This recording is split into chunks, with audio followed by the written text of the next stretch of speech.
Hey there. In this video, I'm going to be doing a little commentary on the preface of this book, Awareness Through Movement by Moshe Feldenkrais. You can see my copy is fairly beaten up.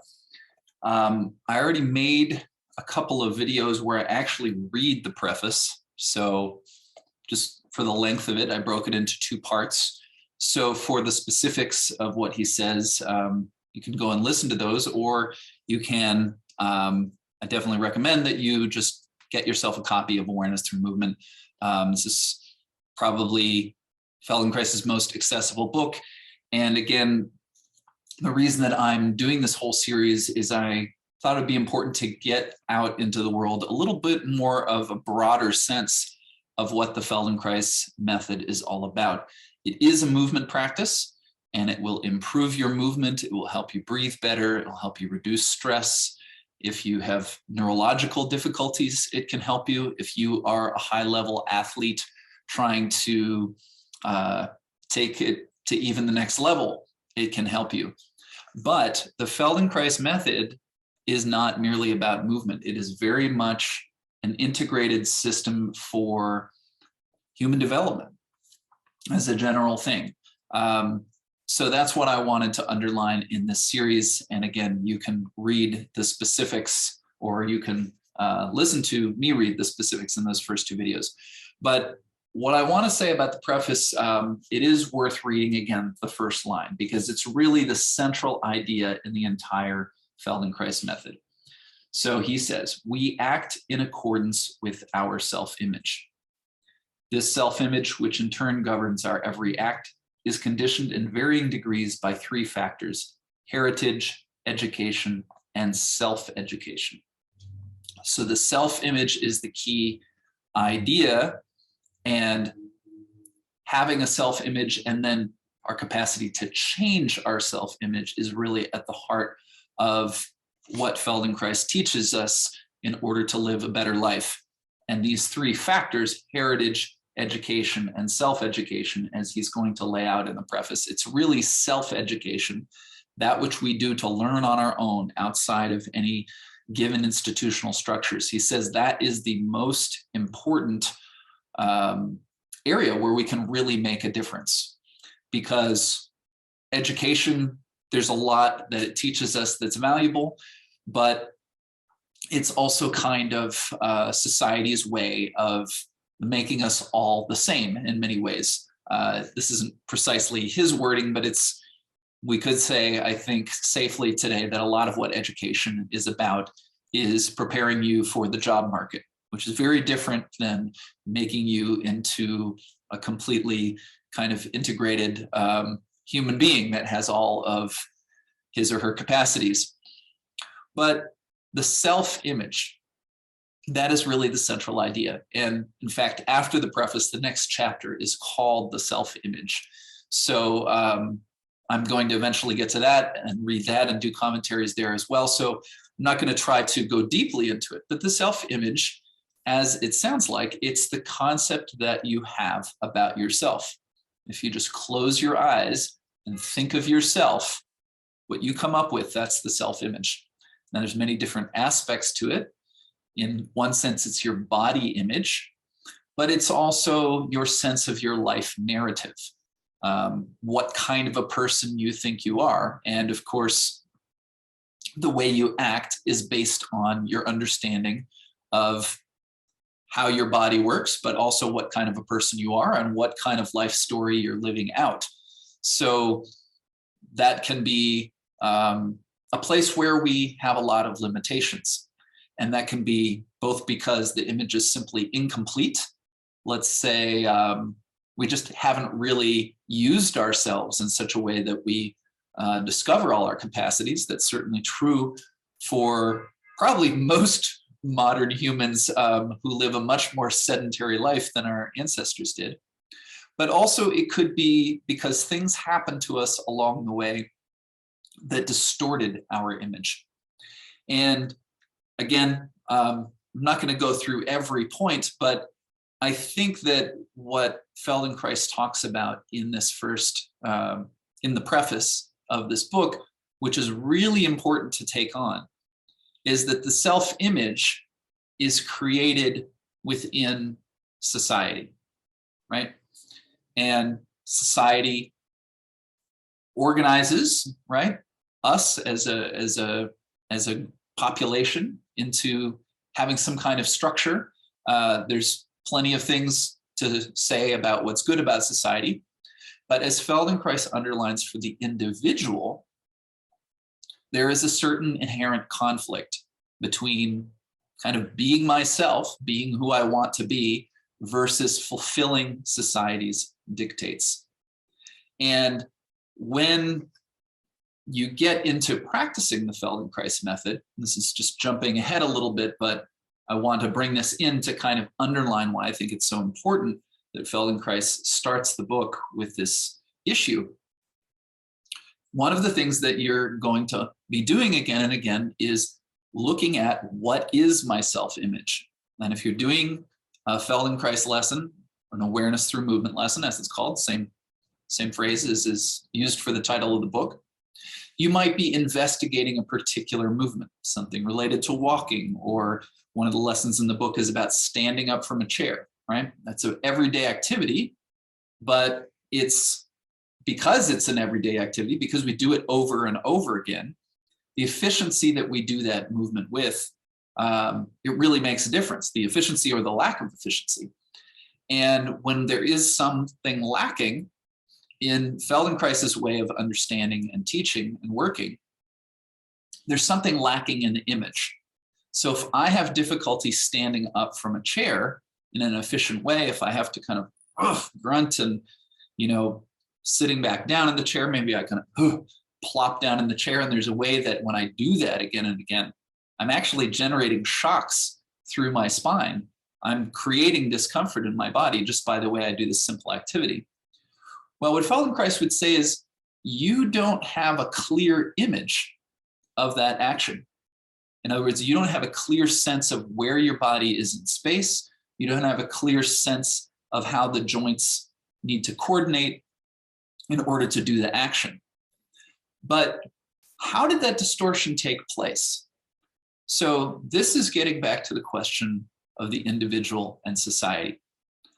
And what he explains in the preface of the book is that if you're an individual who lives in a society, as we all are, your self-image, and in particular your sense of self-worth, is very much tied to whether or not you get external approval, whether or not you get a good job, you earn enough money, you have a bunch of friends, right? And in order to do those things, there is a certain pressure to kind of do the thing that everyone else does. And he talks about this. That could work out well for you. You could just be someone who figures out how to get a good job, figures out how to have a certain number of friends, or whatever those things are that we think make us appear to be successful in society. But that might not be the same as fulfilling your organic needs, right? That might not be the same as having love or feeling that your life is meaningful. These kinds of really important things at our core that we need.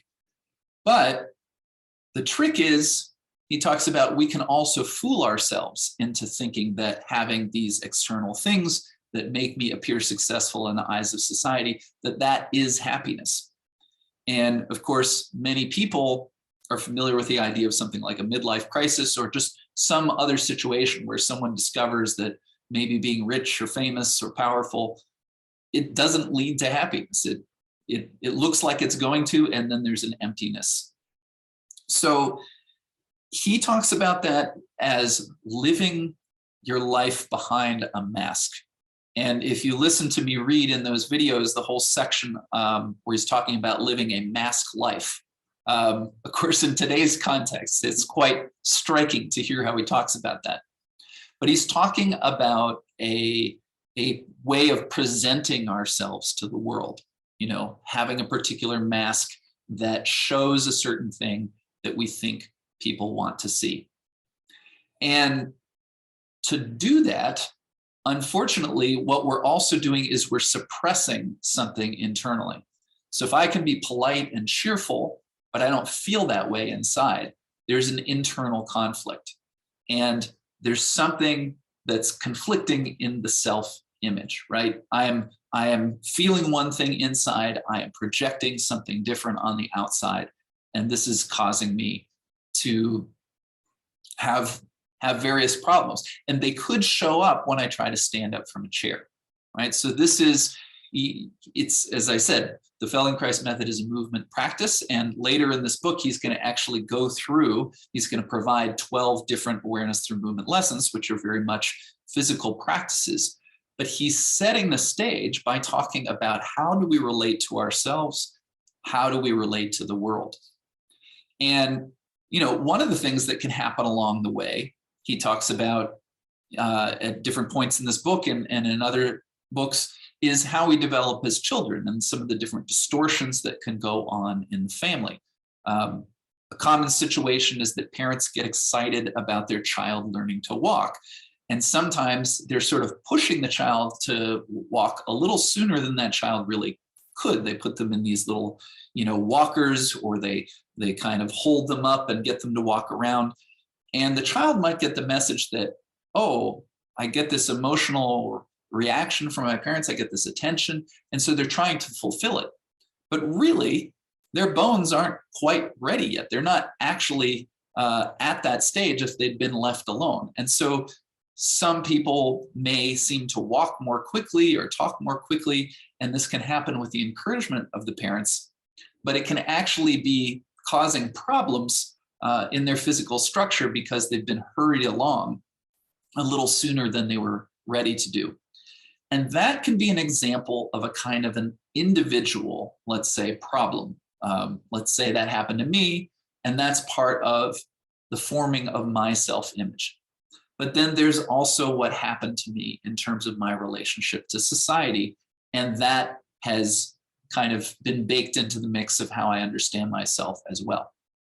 And what Feldenkrais is going to be doing again and again in his awareness through movement lessons is offering you opportunities to notice your habits, those things you do over and over, which are at the heart of how you create that self-image. And then he's going to give you opportunities to do things that are non-habitual, things that maybe feel funny, that even feel wrong. And he's going to encourage you to explore things that feel wrong so that you can begin to really observe more carefully, because some of those things that we think are wrong, they're just unfamiliar. But the point I wanted to make here to sort of draw all this together is that there's a way that certain things are non-habitual for me because of my own personal history, but then there's other things that are non-habitual for me because I'm a member of this society. And this society has taught me to do something other than this non-habitual pattern that I might be practicing in an awareness through movement lesson. And so it's, I think, a little, in some ways, daunting. He's talking about just how difficult it is to change. And at a certain level, we have to be able to challenge not only our own personal history, but even our sense of what society has told us is the proper way to live. And that's not a simple thing to do by any means. But as he says, we have other choices that aren't so great. We can live the mask life, and maybe even do it successfully, but kind of feel empty inside. Or he talks about also people who are not able to live a successful mask life. In other words, they can't get that external approval. They may turn to other things. He talks about promiscuous sex as being one thing that could be another avenue where someone would try to get a sense of self-worth. But in any case, that these are kind of just incomplete ways of trying to shore up the self-image. He says the final way that is open to all of us is that road of self-help. And he's writing this before, I think, there was this huge self-help industry, but he's talking about self-education, investigating one's own behavior in order to, as he says, acquire a new set of responses. And so he's going to go on in detail in the next chapter about the self-image, and he's going to go on to talk about some of the different stages of learning and many different points going more into detail into this overall project of how we become someone new, someone who has a different self-image, maybe a fuller and more complete self-image. So that's really the idea behind what is often viewed as just a physical practice, the awareness through movement practice. And so hopefully this is a beginning for fleshing out for you the broader thinking of Feldenkrais and even understanding how his ideas and how the practice of the Feldenkrais method could fit into a broader path of cultivating wisdom in your life. All right, well, thanks so much for watching. And as I said, I'll be reading more from the book soon, so you can look forward to those upcoming videos. If you have any questions or comments on the Feldenkrais method, in particular on the preface to the Awareness Through Movement book, you can leave them on this video or on either of the two videos where I read the preface aloud. All right, see you soon.